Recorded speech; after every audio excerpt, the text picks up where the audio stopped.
आपका यूनिक प्रज्ञान यूट्यूब परिवार में हार्दिक स्वागत है, वंदन है, अभिनंदन है। प्यारे साथियों, इस वीडियो में करने वाले हम लोग टीजीटी एग्जाम 2022 के लिए प्रैक्टिस सेट हल और 125 प्रश्नों का यह प्रैक्टिस सेट हल करना हम लोग प्रारंभ करें। उससे पूर्व अगर वीडियो को पहली बार देख रहे हैं तो चैनल पर नए हैं तो कृपया चैनल को सब्सक्राइब, वीडियो को लाइक और शेयर करना बिल्कुल ना भूलें। आपके लाइक शेयर सब्सक्रिप्शन से हमको मिलता है पुनर्बुलन ऐसी ही पाठचर्या प्रतिदिन लाने के लिए। साथियों, बिना समय गवाए प्रारंभ करेंगे पाठचर्या और देखेंगे आज की पाठचर्या का पहला प्रश्न। आज की पाठचर्या का पहला प्रश्न है, सूर्यकांत त्रिपाठी निराला ने अपनी पुत्री की याद में कौन सी कविता लिखी थी? तो आप जानते हैं कि 1935 ईस्वी की लिखी गई सरोज स्मृति विरह काव्य की रचना है, जो उन्होंने अपनी पुत्री की याद में निराला जी ने लिखी थी। तो विकल्प सी इस प्रश्न का बिल्कुल राइट आंसर है। अगला प्रश्न है कि निम्नलिखित में से कौन सा युग्म असंगत है? इसका आपको जवाब बताना है। क्षमा करें, संगत युग्म का चयन करना है आपको। तो इसमें सही संगत युग्म कौन सा होगा, इसका आपको जवाब बताना है। तो पथिक के रचनाकार राम नरेश त्रिपाठी हैं।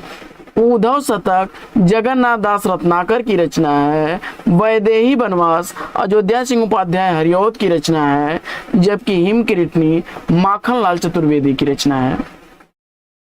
विकल्प डी के साथ आप बिल्कुल सही उत्तर के साथ हैं आप। अगला प्रश्न है, मुक्त छंद के प्रणेता कौन हैं?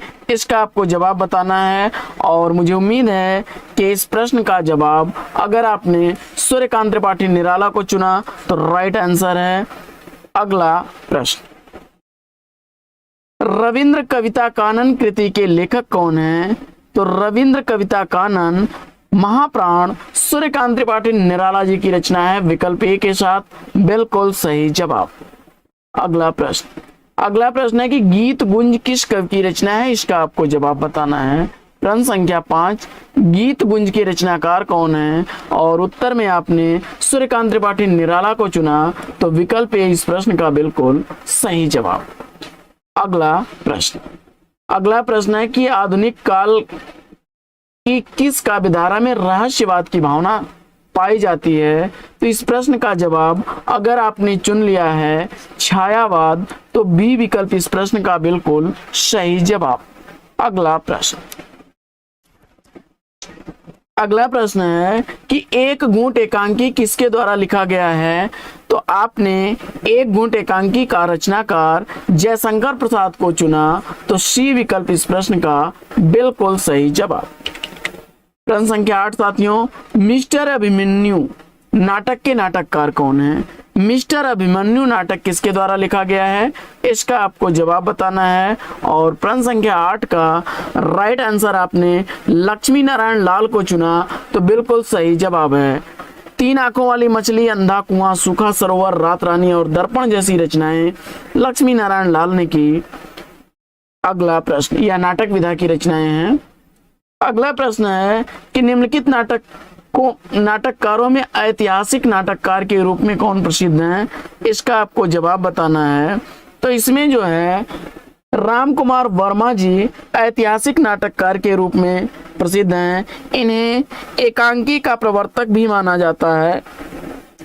वहीं उपेंद्र नाथ समस्या नाटकों के लिए जाने जाते हैं। समस्या नाटक और सामाजिक व्यंग्यकार के रूप में जो हैं उपेंद्र नाथ को जाना जाता है, जबकि डॉक्टर धर्मवीर भारती यह गीत नाट्य परंपरा के नाटककार हैं। तो वहीं लक्ष्मी नारायण लाल ये जो हैं सामाजिक, ऐतिहासिक और मनोवैज्ञानिक नाटककार के रूप में प्रसिद्ध हैं। अगला प्रश्न है कि एकलव्य नामक कृति के रचनाकार कौन हैं? तो अगर इस प्रश्न का जवाब आपने राम कुमार वर्मा को चुना, तो बिल्कुल सही जवाब। विकल्प बी इस प्रश्न का बिल्कुल सही उत्तर है। रेशमी टाई, बादल की मृत्यु, इंद्रधनुष, पृथ्वीराज की आंखें, विभूति, सप्तकिरण, रूप तरंग, ध्रुव तारिका, ऋतुराज, रजत रश्मि, दीपदान, काम कंदला, ये इनकी प्रमुख एकांकियां हैं। अगला प्रश्न है कि ध्रुव स्वामिनी नाटक की रचना किसने की है? बड़ा ही इंपॉर्टेंट प्रश्न और बड़ा ही आसान सा प्रश्न, और जवाब इसका आप दे चुके होंगे, क्योंकि विशाख, अजात शत्रु, कामना, जन्मेजय का नागयज्ञ, चंद्रगुप्त, स्कंदगुप्त जैसे नाटकों की रचना करने वाले नाटककार जयशंकर प्रसाद की कृति है ध्रुव स्वामिनी। अगला प्रश्न, शारदिया नाटक के नाटककार कौन है? बड़ा मस्त प्रश्न और इंपॉर्टेंट प्रश्न है। मुझे उम्मीद है कि इस प्रश्न का जवाब आपने विकल्प सी जगदीश चंद्र माथुर को चुना होगा, तो बिल्कुल सही जवाब। पहला राजा, दशरथ नंदन और कोडांग जैसे नाटकों की रचना जगदीश चंद्र माथुर ने की। अगला प्रश्न, शारदिया नाटक उनके द्वारा लिखा गया एक प्रेम और सृजन की समस्या पर लिखा गया नाटक है। अगला प्रश्न, कबीर की भाषा क्या कहलाती है? तो कबीर की भाषा को सदुक्कड़ी भाषा कहा गया है। सदुक्कड़ी भाषा कहने वाले रामचंद्र शुक्ल हैं। आचार्य रामचंद्र शुक्ल ने इनकी भाषा को सदुक्कड़ी कहा, तो वहीं श्याम सुंदर दास ने इनकी भाषा को पंचमेल खिचड़ी भाषा कहा है। पंचमेल खिचड़ी भाषा की संज्ञा दी है। अगला प्रश्न, आचार्य हजारी प्रसाद द्विवेदी ने कबीर की भाषा के संदर्भ में इन्हें भाषा या वाणी का डिक्टेटर कहा है। अगला प्रश्न है कि कबीर की वाणी में स्थान स्थान पर भावात्मक रहस्यवाद की झलक को आचार्य शुक्ल ने किसके सत्संग का प्रसाद कहा है? और जवाब आपने अगर सूफियों को सेलेक्ट किया तो सी विकल्प इसका राइट आंसर है। अगला प्रश्न संख्या 15 है कि निम्नलिखित में से हनुमत चरित के रचयिता कौन है? तो हनुमत चरित रायमल पांडे की रचना है। डी विकल्प इसका राइट आंसर हो जाएगा। अगला प्रश्न, ओम जय जगदीश हरे आरती की रचना किसने की? और इस प्रश्न का जवाब अगर आपने सेलेक्ट किया श्रद्धाराम फिल्लौरी को, तो बिल्कुल राइट आंसर है विकल्प ए। इनके द्वारा चर्चित उपन्यास भाग्यवती है। अगला प्रश्न है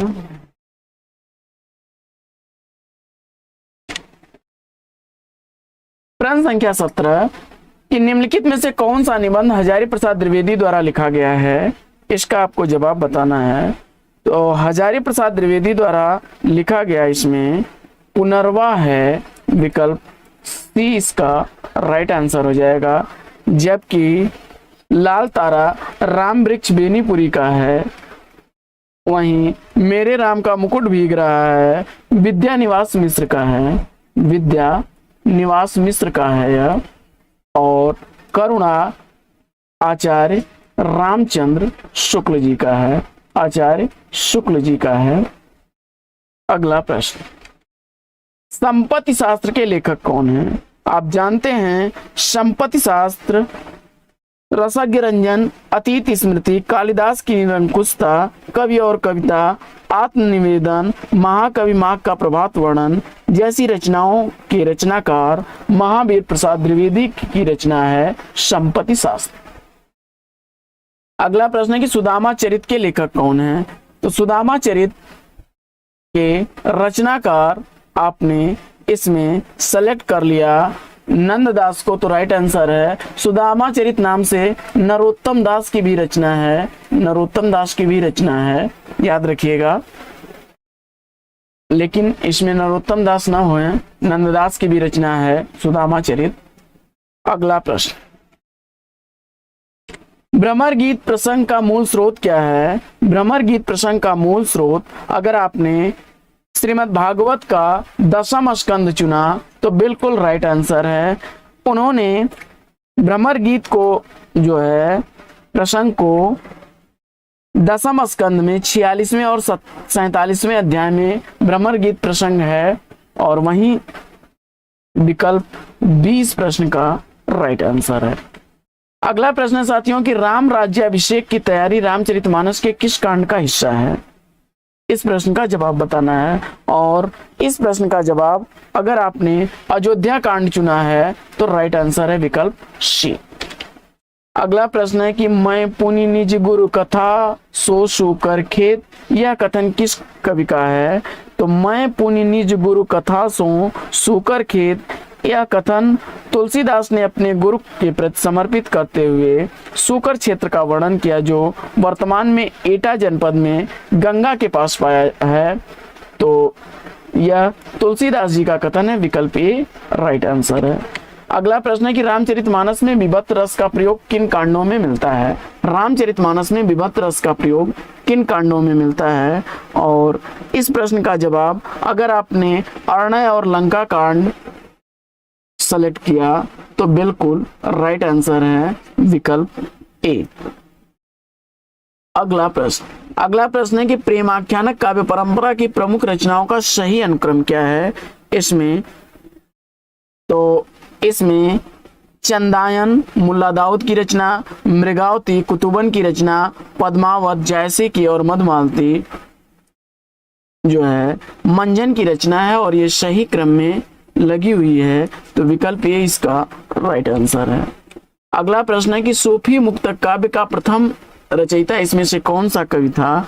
और इस प्रश्न का जवाब अगर आपने सेलेक्ट कर लिया अमीर खुसरो को तो बिल्कुल सही जवाब। इनका वास्तविक नाम अबुल हसन था, तो विकल्प 20 प्रश्न का बिल्कुल सही उत्तर है। अगला प्रश्न, जंगल के जीव कृति के रचनाकार कौन है? जंगल के जीव कृति का रचनाकार अगर आपने चुन लिया है श्री राम शर्मा को तो सी विकल्प इसका बिल्कुल सही जवाब। प्राणों का सौदा वे जीते कैसे सन 42 के संस्मरण जैसी रचनाएं श्री राम शर्मा ने की हैं। अगला प्रश्न है कि इनमें से कौन सा संस्मरणात्मक ग्रंथ कृष्णा सोबती द्वारा लिखा गया है? और प्रश्न संख्या 27 का अगर राइट आंसर आपने चुना हम हसमत तो बिल्कुल सही जवाब। अगला प्रश्न है कि देव किस प्रकार के कवि हैं? महाकवि देव का मूल नाम देवदत्त था और ये आचार्य एवं कवि दोनों रूपों में प्रसिद्ध हैं और अगर देखा जाए तो ये रसवादी आचार्य हैं, विकल्प सी इसका राइट आंसर है। अगला प्रश्न है कि गद्य रचना को एक कला के रूप में ग्रहण करने वाले, कलम की कारीगरी समझने वाले लेखक कौन थे?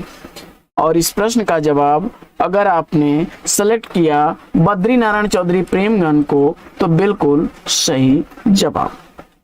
अगला प्रश्न है कि रीतकाल का वह कौन सा कवि है जो अपनी मात्र एक कृति से हिंदी साहित्य में अमर हो गया? तो 713 दोहों की रचना करके अमर हो गए वो हैं बिहारी सतसई। इनकी बिहारी सतसई जो है प्रमुख रचना है और इसी एक रचना के को लिख करके वे रीतकाल के प्रसिद्ध कवियों में हैं। इनके संदर्भ में एक दोहा प्रचलित है, एक सतसैया के दोहरे ज्यो नाविक के तीर, देखन में चोटन लगे घाव करें गंभीर। अगला प्रश्न, शिवा बावनी के रचनाकार कौन है? शिवा को बखानों की बखानों, छत्रसाल को भूषण की रचनाएं हैं, विकल्प 20 प्रश्न का सही जवाब। अगला प्रश्न है कि विरह वारिस के रचनाकार कौन है? तो विरह वारिस इश्कनामा जैसी रचनाएं रिक्ति मुक्त काव्यधारा के कवि बोधा की हैं, विकल्प ए बिल्कुल सही जवाब।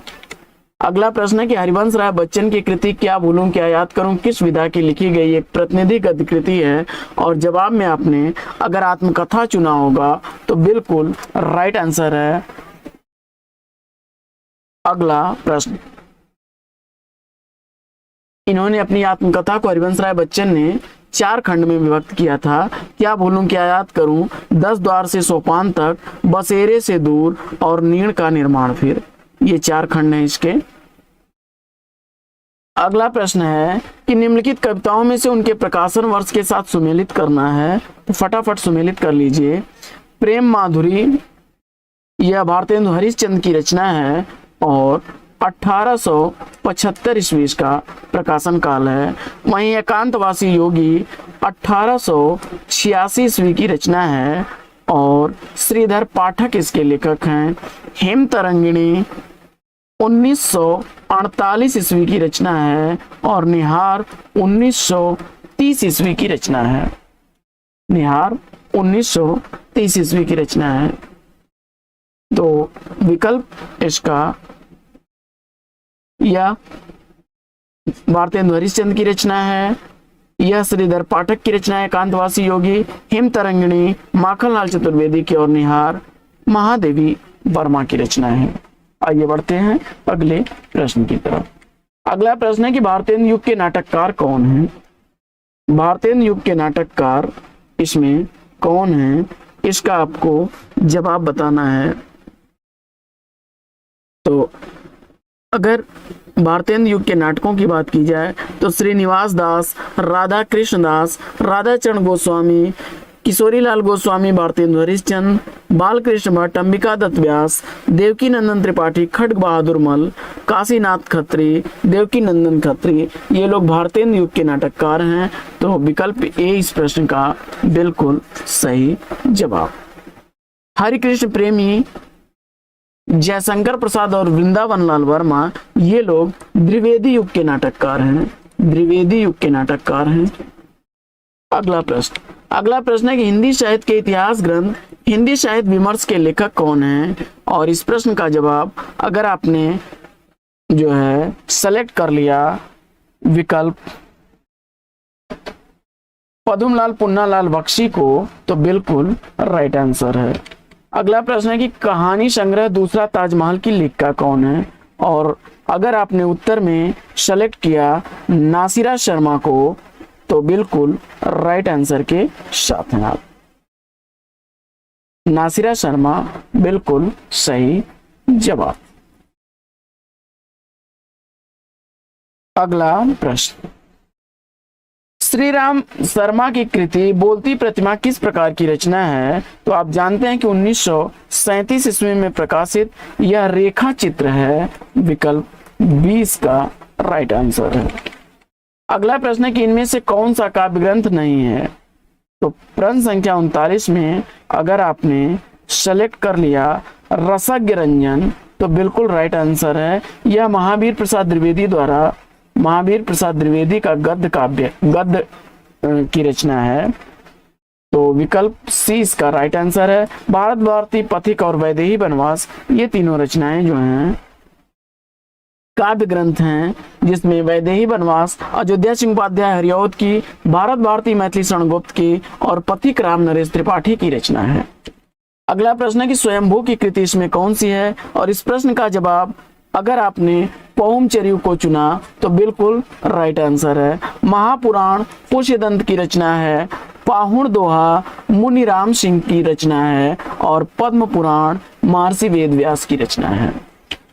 अगला प्रश्न है कि इनमें से कौन सी रचना आदिकाल की है? तो भैया बड़ा ही आसान सा इसमें जवाब है। अगर इस प्रश्न का जवाब आपने विद्यापति की रचना विद्यापति पदावली को चुना, तो राइट आंसर है। बाकी ये सारी रचनाएं भक्तिकालीन रचनाएं हैं। सूरसागर सूरदास का, बीजक कबीर की और भ्रमर गीत सूरदास की रचना है। अगला प्रश्न है कि पृथ्वीराज रासो किस कवि की रचना है? जवाब आपने चंद बरदाई दिया, तो बिल्कुल राइट आंसर। हानुस नाटक के नाटककार आपने किसे चुना? और इस प्रश्न का जवाब अगर आपने 1977 ईस्वी में प्रकाशित यह नाटक भीष्म साहनी का नाटक है। कबीरा खड़ा बाजार में माधवी, मुआवजे रंग दे बसंती चोला, आलमगीर जैसे नाटकों की रचना भीष्म साहनी ने की है। अगला प्रश्न है कि रस्य को नाट्य तक सीमित रखने का सर्वप्रथम विरोध किसने किया? और इस प्रश्न का जवाब अगर आपने सेलेक्ट कर लिया है अभिनव गुप्त को, तो बिल्कुल सही जवाब। अगला प्रश्न है कि निम्नलिखित में से कौन सा श्रृंखला मूलक अलंकार नहीं है? प्रश्न संख्या 45 का राइट आंसर क्या बनेगा? फटाफट उत्तर टिक करिए। प्रश्न संख्या 45 का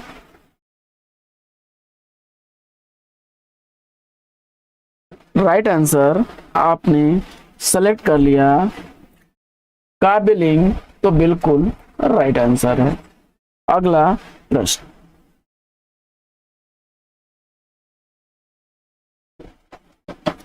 अगला प्रश्न है, नाटक जारी है काव्य संग्रह के रचयिता कौन है?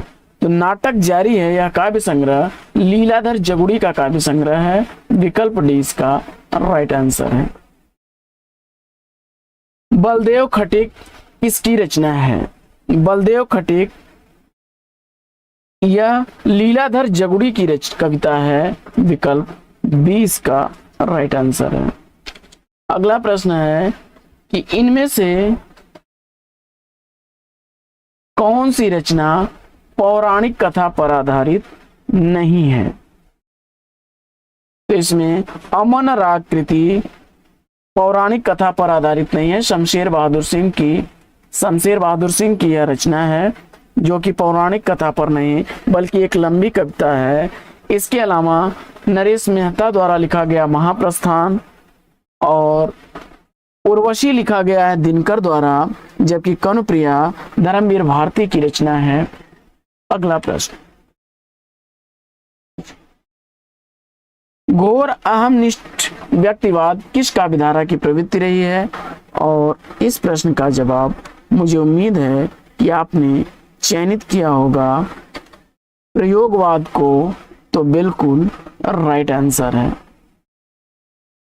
अगला प्रश्न है कि निम्नलिखित में से कौन सा विशुद्ध राष्ट्रीय भावधारा के कवि नहीं है? प्रश्न संख्या 50 का राइट आंसर आपने नागार्जुन को चुना, सही जवाब हो जाएगा आपका। अगला प्रश्न, प्रेमचंद की निम्नलिखित कहानियों में से दलित चेतना की कहानी कौन सी है? और इस प्रश्न का जवाब अगर आपने ठाकुर का कुआं चुना तो ए विकल्प बिल्कुल राइट आंसर है। अगला प्रश्न है कि प्रेमचंद की किस कहानी में बाल चरित्र का अनोखा वर्णन देखने को मिलता है? तो प्रश्न संख्या 52 का राइट आंसर अगर आपने ईदगाह को चुना तो बिल्कुल सही जवाब है। अगला प्रश्न है कि प्रेमचंद की कहानियों की संख्या है, तो प्रेमचंद की कहानियों की संख्या लगभग कितनी है? तो इस प्रश्न का जवाब अगर आपने 300 चुना तो बिल्कुल सही जवाब के साथ हैं आप। अगला प्रश्न है कि प्रेरणा नामक कहानी किसके द्वारा लिखी गई है? तो प्रेरणा नामक कहानी जो है यह मुंशी प्रेमचंद द्वारा लिखी गई है। विकल्प डी इसका राइट आंसर हो जाएगा। उनके मानस सरोवर के 7 खंड हैं जिसमें चौथे खंड की यह पहली कहानी है।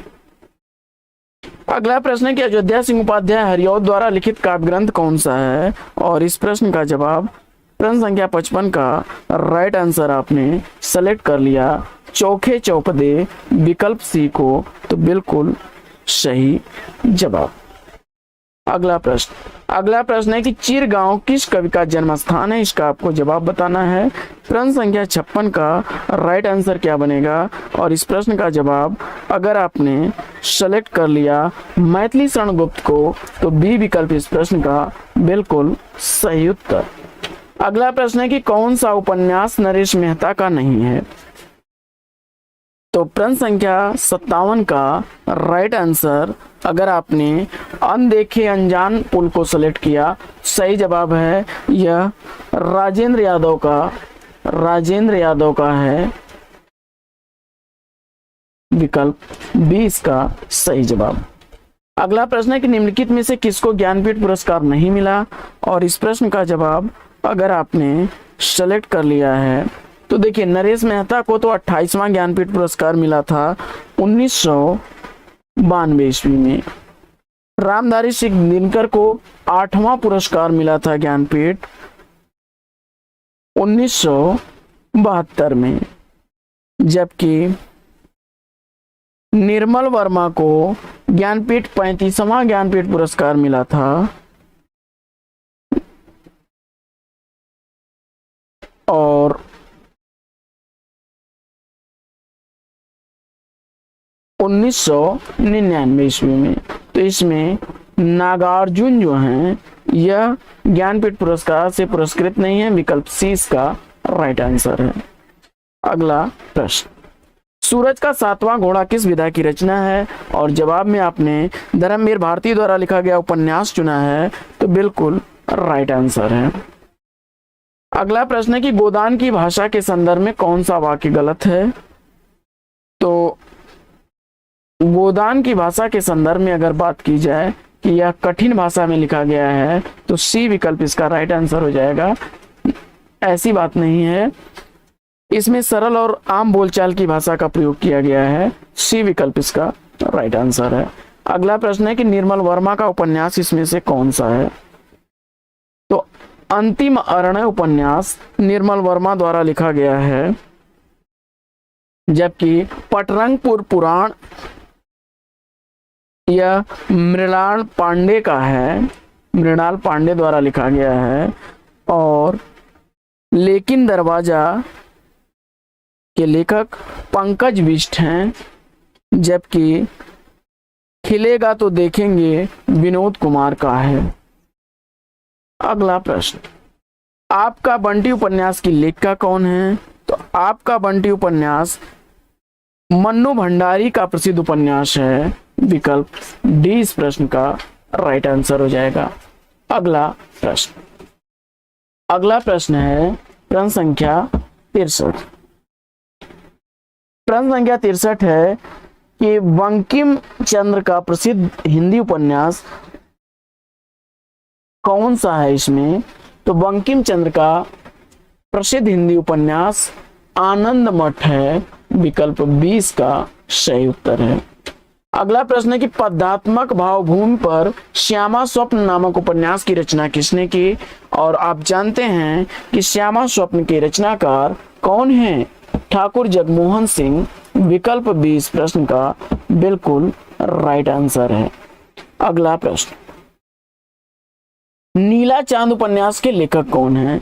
नीला चांद उपन्यास शिव प्रसाद सिंह द्वारा लिखा गया उपन्यास है। विकल्प इसका राइट कौन सा हो जाएगा? डी। अगला प्रश्न, नाखून क्यों बढ़ते हैं निबंध के लेखक कौन है? नाखून क्यों बढ़ते हैं यह निबंध आचार्य हजारी प्रसाद द्विवेदी जी द्वारा लिखा गया निबंध है। विकल्प 20 प्रश्न का बिल्कुल सही जवाब। अगला प्रश्न है कि एक बूंद सहसा उछली किस विधा की रचना है? एक बूंद सहसा उछली अरे यायावर रहेगा याद, ये अज्ञेय द्वारा लिखा गया यात्रा वृतांत है। विकल्प ए इसका बिल्कुल सही जवाब। अगला प्रश्न है कि काशी नागरी प्रचारणी सभा की स्थापना किस वर्ष हुई थी? और इस प्रश्न का जवाब अगर आपने चयनित किया प्रश्न संख्या 65 में 1893 ईस्वी, तो ये विकल्प राइट आंसर है। अगला प्रश्न है, हिंदी भाषा की वह कौन सी विशेषता है जिसे लेखक ने गुण माना है, दोष नहीं? तो जवाब हो जाएगा अन्य भाषाओं से शब्द ग्रहण की शक्ति। विकल्प ए राइट आंसर है। अगला प्रश्न है कि खड़ी बोली का उद्भव हुआ है, तो खड़ी बोली का उद्भव पश्चिमी हिंदी से होता है। विकल्प बी बिल्कुल सही जवाब। हिंदी भाषा में बोलियों की संख्या कितनी है? तो जवाब हो जाएगा 18। अगला प्रश्न, कन्नौजी हिंदी की किस उपभाषा वर्ग की बोली है? तो इस प्रश्न का जवाब अगर आपने चयनित कर लिया कन्नौजी पश्चिमी हिंदी की बोली है। बी विकल्प बिल्कुल सही जवाब। अगला प्रश्न है कि रसखान, रहीम, देव, रत्नाकर आदि कवि मुख्यतः किस बोली में रचनाएं करते थे? तो जवाब हो जाएगा ब्रज भाषा। विकल्प 20 का राइट आंसर है। अगला प्रश्न है कि निम्नलिखित में से कौन एक पहाड़ी बोली है? और इस प्रश्न का जवाब अगर आपने सेलेक्ट कर लिया मणियाली, तो यह एक पहाड़ी बोली है मंडियाली। विकल्प ए इसका राइट आंसर है। अगला प्रश्न है कि पुरानी हिंदी, उर्दू और अंग्रेजी के मिश्रण से उत्पन्न नई जबान कौन सी है? और इस प्रश्न का जवाब अगर आपने हिंदुस्तानी भाषा विकल्प ए चुना, सही जवाब है आपका। प्रश्न संख्या 76 है कि इनमें से कौन सा राजस्थान की बोली नहीं है? तो आप जानते हैं मारवाड़ी, मेवाती, मालवी ये सब राजस्थानी हिंदी की बोलियां हैं। जबकि बुंदेली नहीं है, तो विकल्प 20 का राइट आंसर है। अगला प्रश्न है कि जीवा के आधार पर स्वर कितने प्रकार के होते हैं?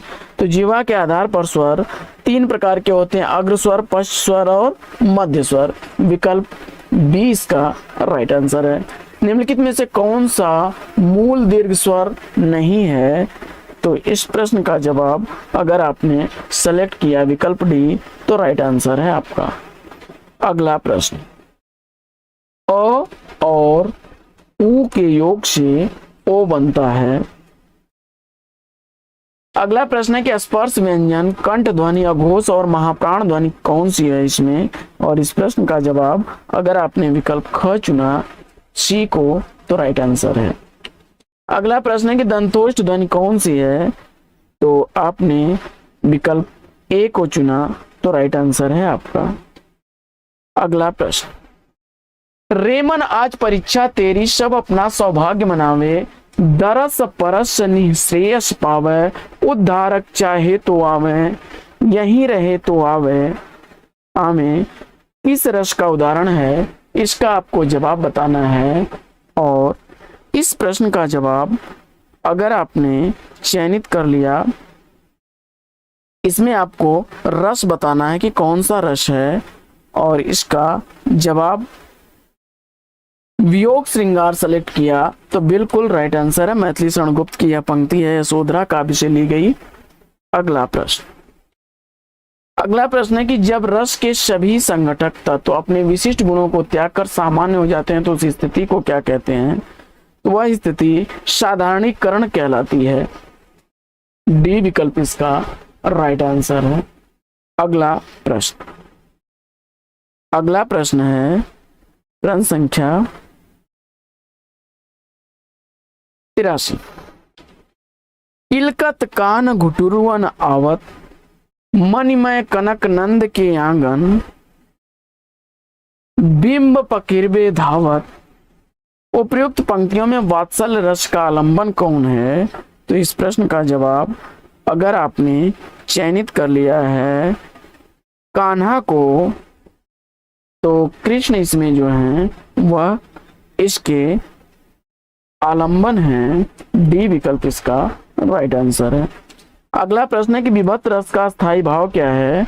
और इस प्रश्न का जवाब आपने जुगुप्सा चुना, तो डी विकल्प बिल्कुल सही जवाब। अगला प्रश्न है कि भयानक रस की उत्पत्ति कब होती है? प्रश्न संख्या 85 का सही उत्तर अगर आपने सेलेक्ट कर लिया भय की स्थिति उत्पन्न होने पर, डी विकल्प बिल्कुल सही जवाब। अगला प्रश्न है कि राणा ने सोचा इस पार, तब तक चेतक था उस पार।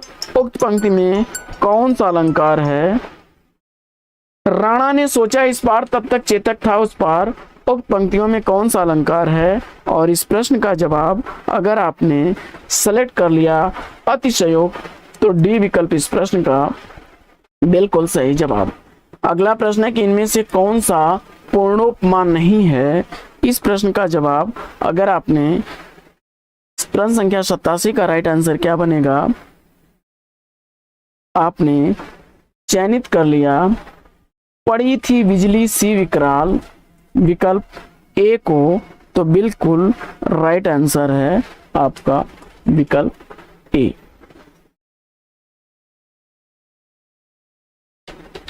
हनुमान की पूंछ में लगन न पाई आग, लंका सिगरी जल गई, गए निशाचर भाग। उपयुक्त पंक्तियों में कौन सा अलंकार है? प्रश्न संख्या 88 का राइट आंसर क्या बनेगा? आपने इसमें भी अगर अतिशयोक्ति चुना है, तो ए विकल्प इस प्रश्न का बिल्कुल राइट आंसर है। अगला प्रश्न, अगला प्रश्न है कि कौन रोक सकता है उसकी गति गरज उठते जब मेघ, कौन रोक सकता विपुल नाद। उपयुक्त पंक्तियों की रचना अनुसार अलंकार की पहचान करिए, और इस प्रश्न का जवाब अगर आपने चयनित कर लिया है प्रश्न अलंकार विकल्प बी को, तो राइट आंसर के साथ हैं आप। अगला प्रश्न है कि उपेंद्र बज्रा छंद के प्रत्येक चरण में कुल कितने वर्ण होते हैं? और इस प्रश्न का जवाब आपने 11 वर्ण विकल्प ए को चुना है, सही जवाब के साथ हैं। अगला प्रश्न है कि बरवई के सम चरणों में कितनी मात्राएं होती हैं, और इस प्रश्न का जवाब आपने सम चरणों में 7 और विषम चरणों में 12 मात्राएं होती हैं, तो विकल्प सी के साथ बिल्कुल सही जवाब। अगला प्रश्न है कि हे देवी, यह नियम सृष्टि में सदा अटल है, रह सकता वही सुरक्षित जिसमें वह बल है, निर्बल का है नहीं जगत में कहीं ठिकाना, रक्षा साधन उसे प्राप्त हो चाहे नाना। उपयुक्त पंक्तियों में कौन सा छंद है, इसका आपको जवाब बताना है, और इस प्रश्न का जवाब अगर आपने चयनित कर लिया रोला छंद, तो डी विकल्प इसका राइट आंसर हो जाएगा। अगला प्रश्न है कि प्रत्येक चरण में लघु गुरु वर्णों का क्रम तथा संख्या बराबर हो, वहां कौन सा छंद होता है, और इस प्रश्न का जवाब अगर आपने सेलेक्ट कर लिया वहां पर वर्ण वृत्त होता है, विकल्प डी इसका राइट आंसर है। अगला प्रश्न है कि निम्नलिखित में से कौन सा व्यंजन संधि का उदाहरण नहीं है, तो प्रश्न संख्या 94 में आपने अगर विद्या धन आलय यानी यहाँ पर दीर्घ स्वर संधि है, जबकि जगत धन अम्बा जगदम्बा, सम धन तोष समतोष और अहम धनकार अहंकार बनेगा, तो ये व्यंजन संधि के उदाहरण हैं, विकल्प बी बिल्कुल सही जवाब। अगला प्रश्न है ई और आ या किस संधि में इस प्रकार का परिवर्तन होता है, और इस प्रश्न का जवाब अगर आपने को यणज सूत्र से यण संधि सेलेक्ट किया तो बिल्कुल राइट आंसर है। अगला प्रश्न है कि नीलांबर में कौन सा समास है, तो नीला है अंबर कर्मधारय का उदाहरण है, विकल्प डी इसका राइट आंसर है। अगला प्रश्न है कि वचनामृत समस्त पद का विग्रह क्या होगा, तो वचन रूपी अमृत विकल्प डी इसका राइट आंसर हो जाएगा, कर्मधारय समास इसमें भी है। अगला प्रश्न है कि लाभ ही लाभ अर्थ के लिए सही लोकोक्ति क्या है, तो लाभ ही लाभ अर्थ के लिए सही लोकोक्ति 5 उंगलियां घी में, विकल्प ए इसका राइट आंसर है। अगला प्रश्न है कि उसने तो मेरी आंखें खोल दी, इसमें रेखांकित शब्द आंखें खोल जो है इस मुहावरे का अर्थ क्या होगा, तो जवाब हो जाएगा भ्रम को दूर करना, विकल्प ए राइट आंसर है। अगला प्रश्न है कि निम्न में से कौन सा शब्द देशज है, तो प्रश्न संख्या 100 का राइट आंसर आपने सेलेक्ट किया कटोरा, तो डी विकल्प इस प्रश्न का बिल्कुल सही जवाब। अगला प्रश्न है कि निम्न में से कौन सा शब्द विदेशी है, तो प्रश्न संख्या 101 का राइट आंसर अगर आपने चयनित कर लिया टिकट, विकल्प ए, तो बिल्कुल सही जवाब है आपका। यह अंग्रेजी भाषा का शब्द है। अगला प्रश्न है कि निम्नलिखित शब्दों में से तत्सम शब्द की पहचान करनी है आपको, तो इसमें कुक्कुर शब्द जो है यह तत्सम है, विकल्प बी बिल्कुल सही जवाब है। अगला प्रश्न, कोयल शब्द जो होता है इसका तत्सम कोकिला होता है, लाख का लक्ष्य होता है और भीतर का अभ्यंतर होता है। अगला प्रश्न, ईश्वर ने सुनने को 2 कान दिया, इसमें सुनने को वाक्यांश में कौन सा कारक है, तो सुनने के लिए यानी सुनने को यानी के लिए संदर्भ में तो संप्रदान के लिए, विकल्प सी राइट आंसर हो जाएगा। अगला प्रश्न है कि मोहन पुस्तक पढ़ता है, इसका कर्मवाच्य क्या बनेगा, तो इसका कर्मवाच्य बनेगा कि मोहन से पुस्तक पढ़ी जाती है, मोहन से पुस्तक पढ़ी जाती है, विकल्प डी इसका राइट आंसर है। अगला प्रश्न है कि निम्न में से पुल्लिंग शब्द की पहचान आपको करनी है, तो फटाफट पुल्लिंग शब्द, इसमें कपड़ा शब्द जो है यह पुल्लिंग है, बाकी चिड़िया जाति और भुजा ये स्त्रीलिंग शब्द हैं। अगला प्रश्न है कि बिंदु शब्द का बहुवचन क्या होगा, तो बिंदु का बहुवचन बिंदु होता है, विकल्प बी इसका राइट आंसर है, यानी यह बहुवचन में प्रयुक्त होता है। अगला प्रश्न है कि निम्न में से बंधु शब्द का बहुवचन क्या होगा, और आपने सेलेक्ट किया बंधु वर्ग, तो बी विकल्प इसका राइट आंसर है। अगला प्रश्न है कि जो कठिनाई से प्राप्त किया जा सके समूह शब्द समूह के लिए एक शब्द क्या बनेगा? तो जो कठिनाई से प्राप्त किया जा सके उसके लिए एक शब्द बनेगा दुर्लभ। विकल्प सी इसका सही जवाब। अगला प्रश्न है कि प्रत्यय शब्द निर्मित है। प्रत्यय शब्द से निर्मित, प्रत्यय शब्द किस किस शब्द से मिलकर के बना है? तो प्रतिधन अय 2 शब्दों से मिलकर के बना है। प्रति का अर्थ होता है पीछे चलना, यानी जो शब्दांश किसी शब्द या धातु के अंत में जोड़ करके उसके अर्थ में परिवर्तन लाते हैं वे प्रत्यय कहलाते हैं। आपने जवाब सी विकल्प चुना, प्रतिधन अय, तो राइट आंसर है। अगला प्रश्न है कि प्रश्न संख्या 10 और 11 में 110 और 111 में विलोम शब्द आपको बताना है। अभिसरण का विलोम क्या बनेगा? और आपने अभिसरण का विलोम अपसरण बताया, तो बी विकल्प बिल्कुल सही जवाब। सुषुप्त का विलोम क्या बनेगा? और इसका जवाब आपने विकल्प बी जागृत बताया, तो राइट आंसर के साथ हैं आप। अगला प्रश्न है साथियों कि जलज का अर्थ कमल है, तो जलद का अर्थ क्या बनेगा? तो देखिए, ज जोड़ने से कमल बनता है और द जोड़ देंगे तो बादल बनेगा, और इसमें बादल की पर्यायवाची मेघ है, तो बी विकल्प राइट आंसर है। जल के पर्याय में अक्सर ज जोड़ने पर कमल और द जोड़ने पर बादल बनता है, याद रखिएगा। अतिश का अर्थ खाया हुआ है, तो असित का अर्थ क्या होगा? और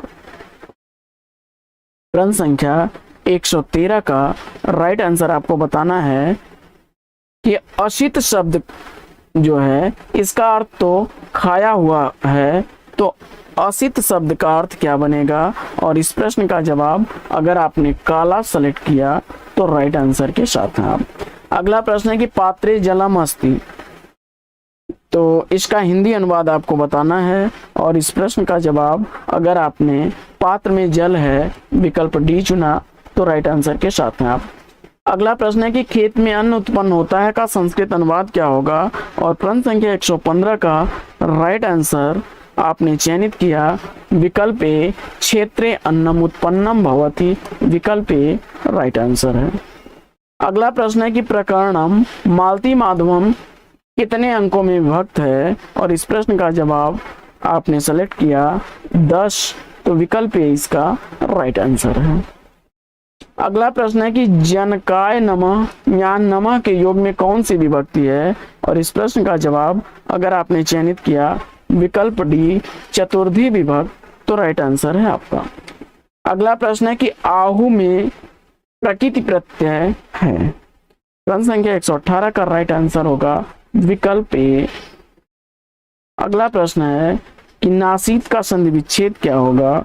और इस प्रश्न का जवाब अगर आपने न धनाशित विकल्प बी चुना, तो राइट आंसर है। अगला प्रश्न है कि अन्नधतन भूतकाल में लकार प्रयुक्त कौन सा होगा? तो प्रश्न 120 का राइट आंसर होगा लंग लकार। अगला प्रश्न है कि धीवरोक्तम का संधि विच्छेद क्या होगा? और इस प्रश्न का जवाब आपने चयनित किया धीवर्धन उक्तम, विकल्प सी को, तो राइट आंसर है आपका। अगला प्रश्न है कि आह में धातु है, और इस प्रश्न का जवाब आपने विकल्प बी चुना, तो राइट आंसर है। अगला प्रश्न है कि निम्नलिखित में से कौन सा युग्म गलत है? और इस प्रश्न का जवाब आपने विकल्प डी चुना, तो राइट आंसर है आपका। अगला प्रश्न है कि रिक्त स्थान की पूर्ति कीजिए, तो इसमें अगर आपने स गुरुकुलम उपवसति विकल्प ए चुना, तो राइट आंसर है। अगला प्रश्न है कि हम सब वेद पढ़ते हैं का संस्कृत अनुवाद क्या होगा? और इस प्रश्न का जवाब अगर आपने चयनित कर लिया वयम वेदम पठामा, तो विकल्प डी इसका राइट आंसर हो जाएगा। तो साथियों, आज की पाठचर्या लेगी यहीं पर विराम। वीडियो अगर अच्छा लगा हो तो वीडियो को लाइक और शेयर कर दीजिए। चैनल पर पहली बार है तो चैनल को सब्सक्राइब कर लीजिए। तो फिर मिलते हैं आपसे अगले वीडियो में एक नए प्रकरण, एक नए टॉपिक, एक नए अंदाज में। तब तक के लिए लेंगे आपसे विदा। आपका जीवन मंगलमय हो। बेस्ट विशेष बेस्ट आप लक। जय हिंद साथियों।